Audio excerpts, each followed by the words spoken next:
Magandang umaga mga kapatid na nasa Luzon, Visayas at Mindanao at sa ibang bansa. Magandang umaga po sa inyong lahat. At happy Sabbath Day. Ngayon po nandito po tayo sa chapter 18 ng Genesis.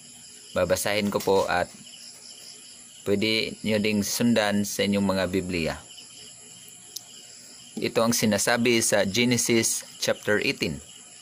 Nagpakita si Abba Yahweh kay Abraham sa may tabi ng mga sagradong puno ni Mamre nooy kainitan ng araw at nakaupo siya sa pintuan ng kanyang tulda.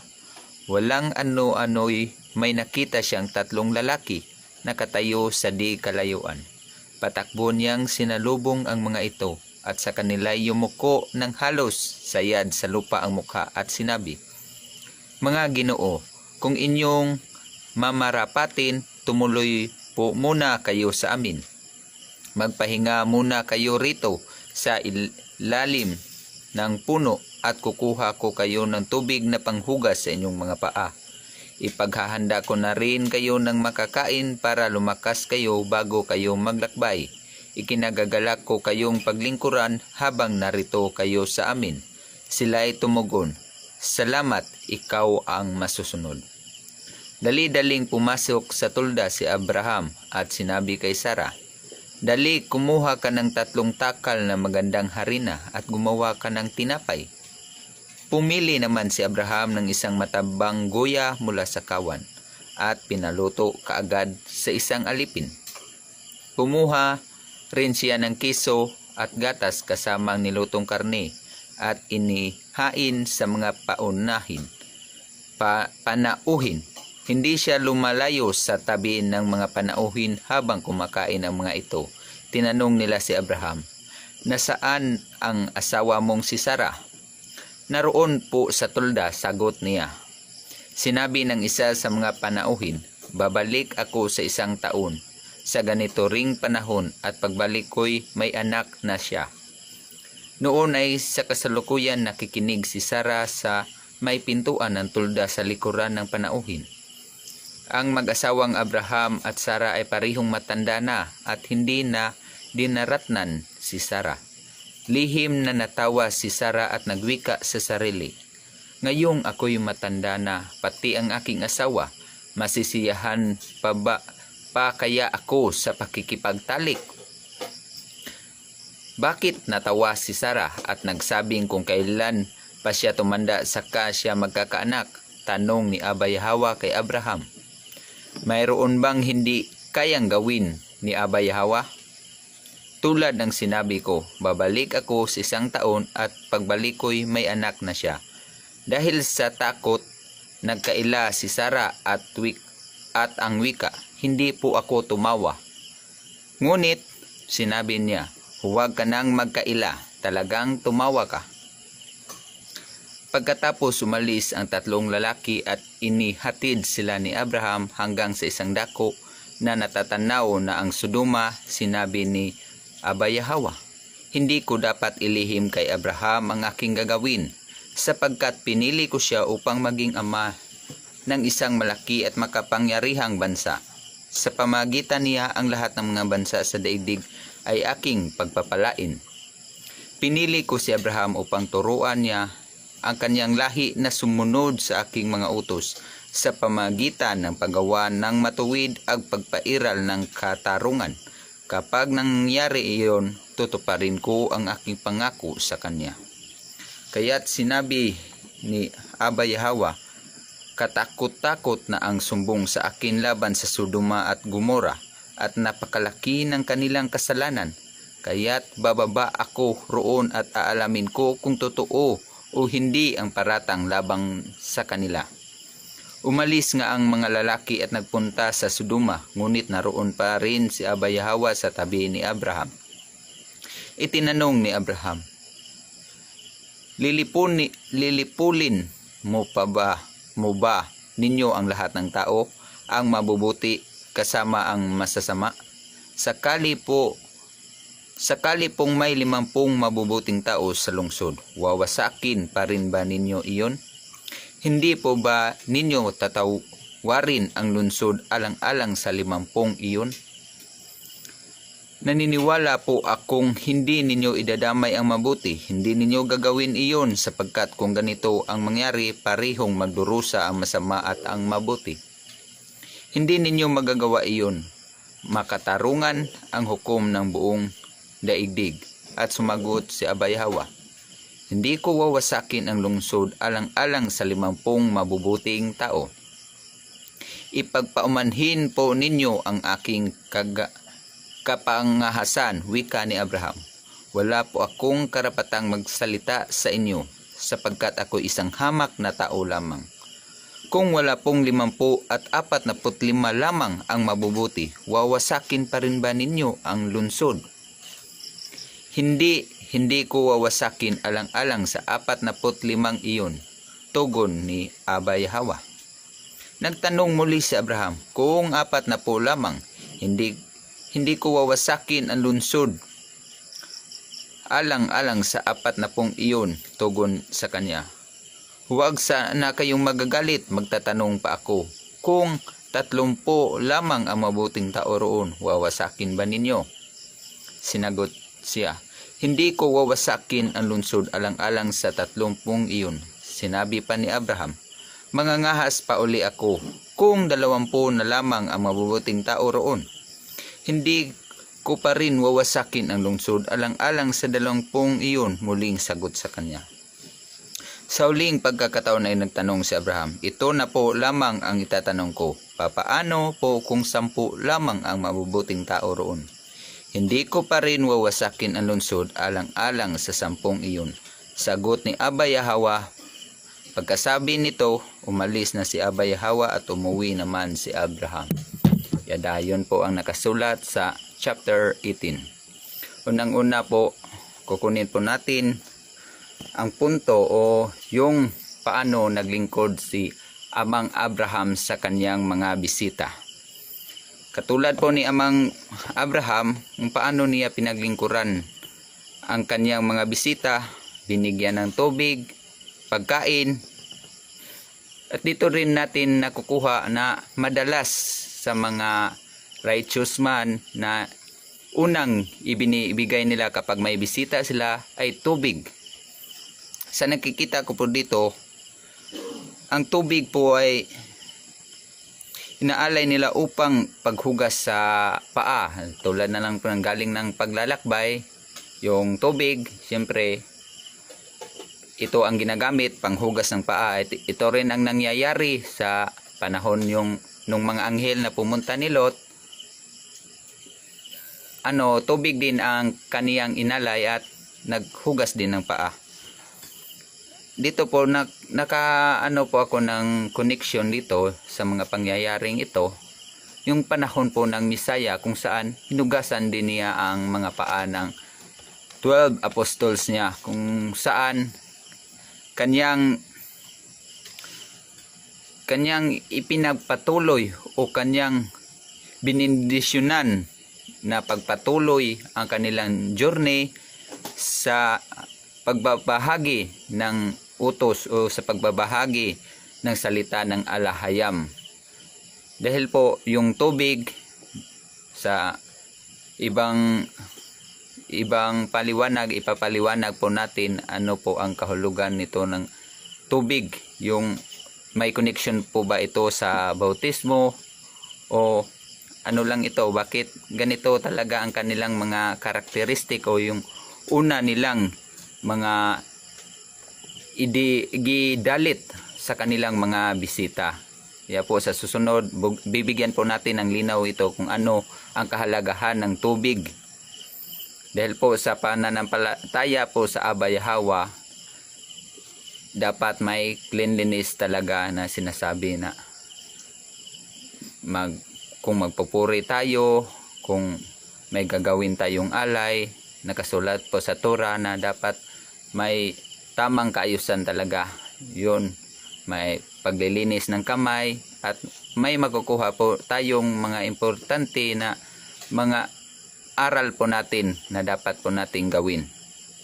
Pangalawang punto po sa ating verse nga binasa ay ang pangako ng Aba Yahawa na bigyan ng anak si Sarah. Ngunit siya ay napatawa, kaya nga ang pangalan ng anak ni Sarah ay Isaac, o sa Hebreo tinawag na Yitzchak, na ibig sabihin ay natawa. Dahil yung pagkasabi na ng Aba Yahawa na bibigyan siya ng anak, napatawa po siya dahil matanda na sila ni Abraham at hindi na siya dinadatnan. Kaya pinapakita niya ang ugali ni Sarah, pag pinapakita niya dito ang pag-alinlangan na matupad ang pangako o mangyari ang sinabi ng Aba na magkaanak siya dahil nga matanda na siya. Kaya yun po, makukuha po natin na aral po ito. Dahil posible po na nangyari na ito sa ating mga sarili, o sigurado po ako na isa sa atin o bawat isa sa atin ay nakaranas na ng ganitong mga paniniwala na minsan iniisip natin na hindi mangyayari sa buhay natin dahil nga napaka-komplikado o yung sitwasyon natin ay magkasalungat sa sinasabi ng Aba. Kaya minsan nasa isip natin na imposible na matutupad ito dahil nga hindi o napakalayo ng sitwasyon natin. Katulad na lang ng sinabi ng ating hari, King Messiah Yahawashi, na seek ye first the kingdom of Allahayam and His righteousness, and all these things will be added to you. Yan po ay pangako po ni King Messiah Yahawashi na dapat nating unahin ang kanyang kauluban kumpara sa mga bagay sa mundo. Pero anong nasa isip ng mga tao? Ito yan, mga katotohanan po ito. Sinasabi ng iba ng mga tao, imposible na mangyari yan dahil kapag hindi tayo nagtatrabaho at inuuna natin yung kalooban ng Ama, magugutuman daw tayo. May pagkaalinlangan po. Yun, walang pagkakaiba po sa nangyari na, o walang pagkakaiba sa paniniwala ni Sarah na may pag-alinlangan sa mga sinabi ng Aba Yahawa. Ngunit sinabi ng Alahayam, ito po, sinabi ng Alahayam nga, subukan daw natin siya at ibibigay ko ang gusto nyo. Yan ang mga pangako ng Alahayam. Siya ang may-ari ng ginto, siya ang may-ari ng kayamanan. Ito, tanong ng Aba Yahawa, may hindi ba kaya gawin ng Alahayam? Yan po. May hindi po ba kaya gawin ng Alahayam? Kung gusto po natin ng promotion, sundin po natin ang kalooban ng Aba Yahawa. Unahin po natin na masunod ang kanyang kalooban. Dahil yun po ang nasasabi. Kung ano daw ang nasa ating puso na gusto natin, pag sununod daw natin ang kautusan ng Aba, matutupad daw ang nasa gustong mangyari natin sa ating buhay. Kaya ang susi po ng lahat ng ito ay sundin ang kalooban ng Aba Yahawa. Kaya po subukan natin. Paano po natin subukan? Subukan nating Alahayam na magkasala? Hindi po. Subukan po natin na paniwalaan ang kanyang mga salita. Sa pamamagitan ng pagpaniwala sa kanyang mga salita, dito natin isa sa buhay. Naniwala na tayo sa salita at isa sa buhay na natin. Dahil dito natin mapatunayan na ang katotohanan ang kanyang mga salita. Dito kompleto na po, ma-prove po natin na ang mga salita ng Aba Yahawa ay nasa katotohanan. Kung ating pong paniwalaan, pag sinabi niyang seek first the kingdom of Allahayam and all His righteousness, dapat po paniwalaan po natin at ipakita po natin sa gawa. Dahil dito natin mapatunayan na katotohanan ang lahat ng sinabi ng King Messiah Yahawashi. Walang pagkakaiba po sa sinabi sa panahon ni Sarah, na sinabi ng Aba Yahawa nga magkakaanak ka sa susunod sa aking pagbabalik, sa parihong taon o parehong araw sa aking pagbabalik. Kaya nangyari po, wala pong imposible sa Aba Yahweh. Lahat ng sasabihin sa Aba Yahweh may tamang araw. Kaya mangyayari ang lahat yung nakasulat sa Revelation, Genesis to Revelation, mangyayari po ang lahat ng iyan. Hindi pa lang yung tamang araw. Kaya minsan nasa isip natin, bakit natagalan o parang posible na mangyayari na ito sa ating kapanahunan. Pero salita po yan ng Aba Yahweh. Walang imposible po, lahat magaganap talaga. Ito po ang pangatlong punto sa ating nabasa nga chapter ngayong araw. Sa panahon na sinunog ng alahayam ang Sodoma at Gomora. Ito po yung nangyari sa Sodoma at Gomora. Dito natin napatunayan na ang mga propeta o tinuturing na matalik na kaibigan ng Aba Yahweh, which is Abraham, tinuturing na matalik na kaibigan ng Aba Yahweh, ay binigyan o ipinaalam sa kanya ang plano ng alahayam. Kaya yun po ang pinaka-pabor o advantage na nangyari o sa isang mga propeta, dahil ang mga plano ng alahayam ay kanyang ipinaalam sa propeta. Kaya yung mga pangyayari po natin, may mga propeta talaga siya na ipinapaalam kung ano na ang mangyayari sa atin. Kaya sinabi nga ng Messiah Yahweh siya, nandoon na si Moises at ang mga propeta, dahil ang mga propeta sumusulat sa mga pangyayari na magaganap sa atin.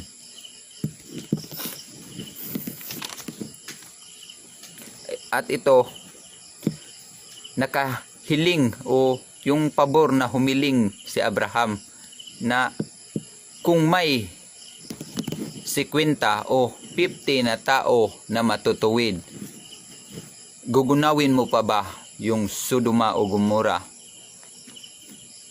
dahil lang sa mga makasalanan doon?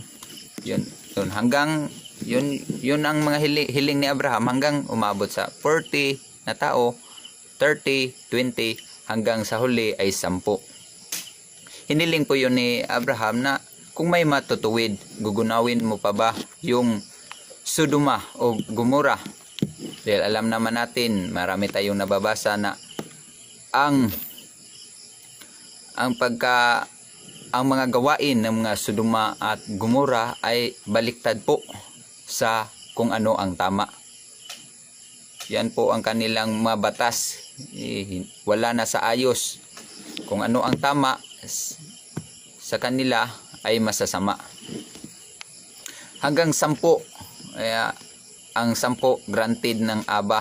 Ngunit dahil nga ang pamilya ni Lot lang ang matutuwid, nagunaw sa apoy ang Sodoma at Gomora dahil sa kasamaang mga practice nito. Yan natuloy talaga ang ng Aba Yahweh, yung pagdala o pagsunog sa dalawang bansa. Mga kapatid, pwede po itong mangyari sa ating panahon o sa ating bansa. Pwede pong mangyari ang nagaganap sa Sodoma at Gomora. Dahil lang ang ating bansa ngayon, alam naman natin, hindi natin pwedeng i-deny na puno din ng makasalanan o puno din ng mga gawaing hindi maganda sa harap ng Aba Yahweh. Maraming pagsasamba ng Diyos-Diyosan, yung same-sex marriage, yung nangyari na, marami ng bakla o tomboy dito sa atin, ginagawa na nilang normal na lamang na mga gawain. Kaya walang pagkakaiba po.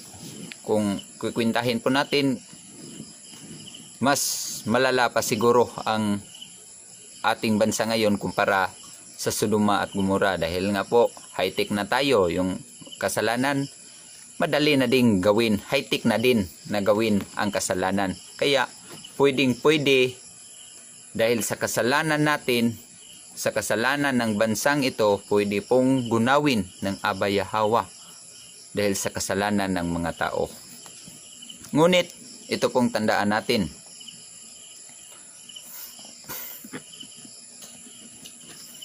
Tandaan po natin ang sabi ng Aba Yahweh na kahit 10 tao na matutuwid, hindi ko gugunawin ang bansang yan. Kaya mga kapatid, ilan ba ang sumusunod sa Torah sa ating bansa? Ilan ba ang nagsasabuhay sa Torah? Ilan po ba? 10 lang po ba? 10 lang po ba ang gustong sumunod sa Torah? Kaya kahit grabe ang nagawang kasalanan o ang pagkakasala dito sa ating bansa o dito sa Pilipinas, hindi sinunog ng Aba o hindi pa niya pinadalhan ng talagang kanyang hukom na 0% talaga, na ang lahat talaga masusunog.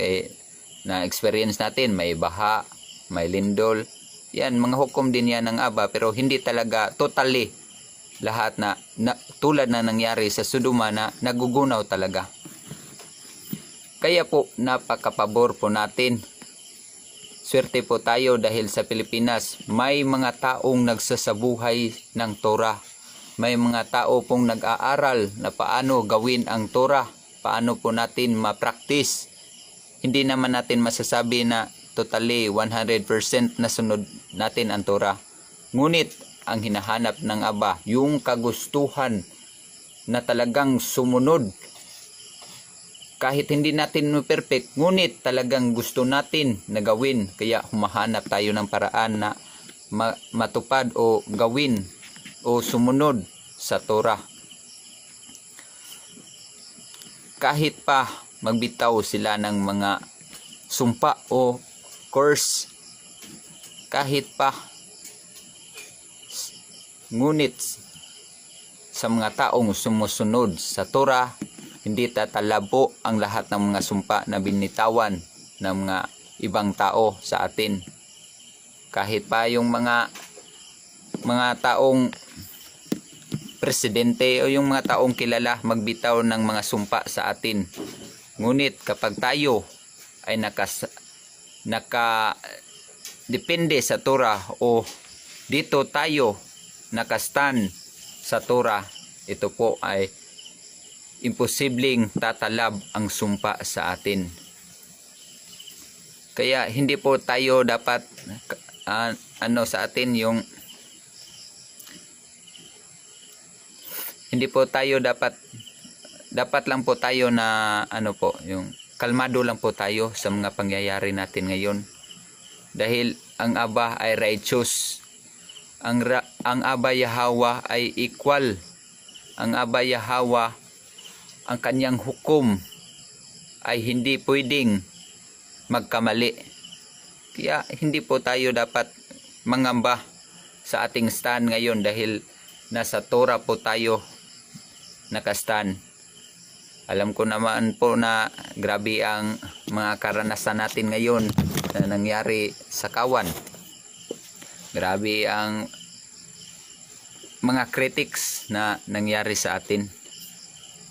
Pero ito po sa binasa po nating sa verse o binasa natin nga chapter ngayong araw, dito makakuha po tayo dito ng mga mahalagang impormasyon o mahalagang mga katuruan na ipinakaintindi ng Aba Yahweh na hindi tayo dapat mangamba sa mga pangyayari. Dahil ito po ang sinabi, if Alahayam is with us, who will against us? Ano ba yun? If Aba Yahweh is with us, who will against us? Kaya yun po. If ang Alahayam po ay nasa panig natin, hindi po tayo dapat matakot dahil ang hukom ng Aba Yahweh ay patas at katarungan. Kaya yan lang po sa araw na ito. Biblis po kayong lahat. Nawang kapayapaan ay sumasa inyo and happy Sabbath day.